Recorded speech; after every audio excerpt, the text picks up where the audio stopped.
ಇಂತಿಂತ ಮನೆಗಳನ್ನ ಮುಖ್ಯಮಂತ್ರಿಗಳಿಗೆ ಮತ್ತೆ ಮೊನ್ನೆ ನಾವು ಮಾತಾಡಿದಾಗ ಸಿದ್ದರಾಮಯ್ಯನವರು ಮುಖ್ಯಮಂತ್ರಿ ಇದ್ದಾಗ ಇದು ಬಹಳ ಗೊಂದಲ ಆಗಿದೆ, ಇದು ಸರಿಯಲ್ಲ, ಮುಖ್ಯಮಂತ್ರಿಗೆ ಯಾಕೆ ಮನೆ ಕೊಡ್ತಾರೋ ಹಾಗೆ ಅಪೋಸಿಷನ್ ಲೀಡರ್ಗೂ ಮನೆ ಕೊಡಬೇಕು, ಅದು ಸಂವಿಧಾನದತ್ತವಾದಂಥ ಒಂದು ಅಧಿಕಾರ ಅಂತ ಹೇಳಿದ್ರು.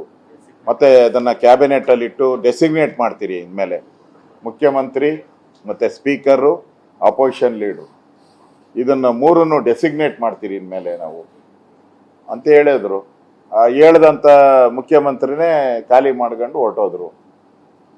ಇನ್ನೇನು ಭರವಸೆ, ನಮಗೇನು ಭರವಸೆ ಉಳಿದಿಲ್ಲ. ನಾನು 6 ಪತ್ರ ಬರೆದಿದ್ದೀನಿ, 6 ಪತ್ರಕ್ಕೂ ಏನು ರಿಪ್ಲೈ, ನೋ ರಿಪ್ಲೈ. ಇದು ಸರ್ಕಾರನೇ ಆ ಥರ ಆಗೋಟಿದೆ.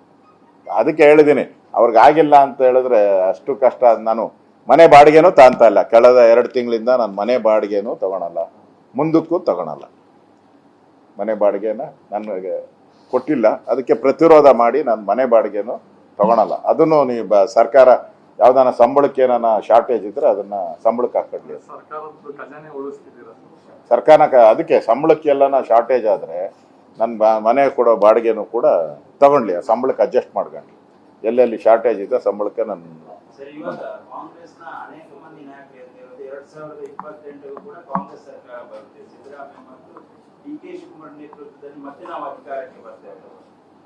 ಬರ್ತೇವೆ. ಯಾರು ಬರ್ತಾರೆ ಅಂತ ಅವರ ಹೇಳೋದು, ಜನ ಹೇಳ್ಬೇಕು, ಪಬ್ಲಿಕ್ ಹೇಳ್ಬೇಕು. ಕಳೆದ ವಿಧಾನಸಭೆ 2017 ಕೂಡ 17 ಅಲ್ವಾ, ಅವಾಗ ಸಿದ್ದರಾಮಯ್ಯ ಹೇಳಿದ್ರು ನಾನೇ ಬರೋದು ಅಧಿಕಾರಕ್ಕೆ, ಬರಲೇ ಇಲ್ಲ. ಅದರಿಂದ SM ಕೃಷ್ಣ ಹೇಳಿದ್ರು ನಾವೇ ಕಾಂಗ್ರೆಸ್ ಅವ್ರು ಬರೋದು, ಬರಲಿಲ್ಲ. ಅದರಿಂದ ಬಂಗಾರಪ್ಪನೂ ಹೇಳಿದ್ರು ಕಾಂಗ್ರೆಸ್ ಅಲ್ಲಿ ಇದ್ದಾಗ ನಾವೇ ಅಂತ, ಬರಲಿಲ್ಲ. ಇವರು ತೀರ್ಮಾನ ಮಾಡಕ ರಾಜ್ಯದ ಜನ ಡೆಮಾಕ್ರಸಿನ ಅಲ್ಲಿಗೆ ವಂಶ ಪರಂಪರೆ ಆಡಳಿತನ ಇದು, ನಾವೇ ಬರ್ತೀರಿ ಅಂತ ಹೇಳಕ್ಕೆ ಪಬ್ಲಿಕ್ ಇದ್ದಾರೆ. ಕರ್ನಾಟಕದಲ್ಲಿ ಎಂದಾದ್ರೂ ರಿಪೀಟ್ ಆಗಿದೆಯಾ? ಯಾರು ರಿಪೀಟೇ ಆಗಿಲ್ಲ.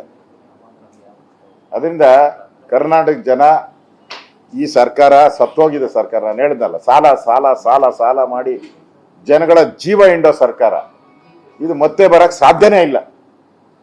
ಆ ಕಡೆ ಹುಟ್ಟೋ ಸೂರ್ಯ ಈ ಕಡೆ ಹುಟ್ಟಿದ್ರು ಬರಲ್ಲ ಈ ಸರ್ಕಾರ, ಅಷ್ಟು ಕೆಟ್ಟೋಗಿದೆ ಈ ಸರ್ಕಾರ. ಓಕೆ, ಯಾಕಂದ್ರೆ